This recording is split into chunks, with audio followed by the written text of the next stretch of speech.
வணக்கம் நண்பர்களே. இந்த நாள் எப்படி? இந்த நாளின் சிறப்பு அம்சங்கள் என்ன? அதாவது ஆங்கில வருடம் 11/1/2026. அதே மாதிரி தமிழ் மாதம் தை மாதம் 28ஆம் தேதி.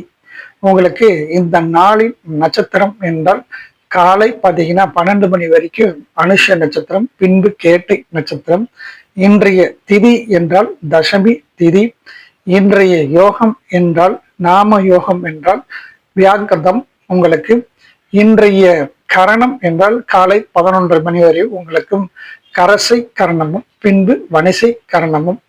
நாள் முழுவதும் உங்களுக்கு இந்த நாளில் சந்திராசம நட்சத்திரம் என்றால் காலை 9 மணி வரை ரேவதி, பின்பு அஸ்வினி நட்சத்திரம். ஆகவே இந்த நட்சத்திரக்காரர்கள்லாம் கவனமாகவும் எச்சரிக்கையுடன் செயல்படவும்.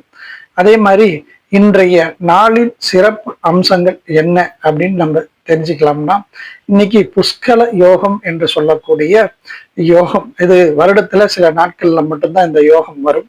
அப்படி இந்த யோகத்துல என்னென்ன பண்ணா நல்லா இருக்குன்னா, வீடு, மனை, பொன் பொருள் இதெல்லாம் வாங்குறதுக்கு ஏற்ற ஒரு சிறந்த நாள்னு சொல்லலாம்.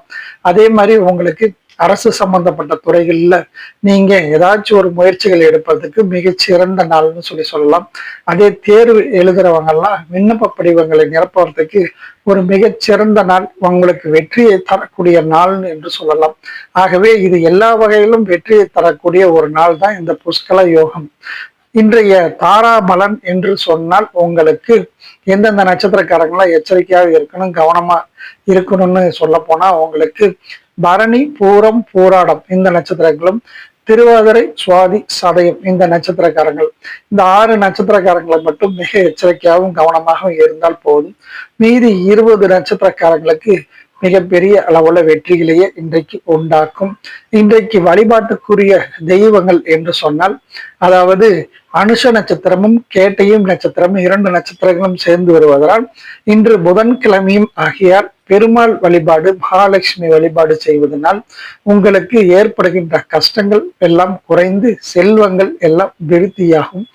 அதே மாதிரி உங்களுக்கு இன்றைக்கு கரணம் என்று சொன்னால் அதில் கரசை கரணம் காலை. அந்த கரணத்திற்கு வழிபாட்டுக்குரிய தெய்வம் என்றால் விநாயகர்.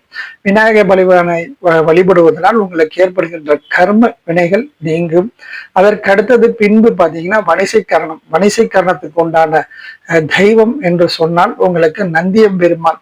ரிஷப வாகனத்தில் இருக்கக்கூடிய பிரதோஷ நாயகரை வழிபாடு செய்வதனால் உங்களுக்கு ஏற்படுகின்ற அனைத்து விதமான பிரச்சனைகளும் தீரக்கூடிய ஒரு நாளாக இன்று அமையும்.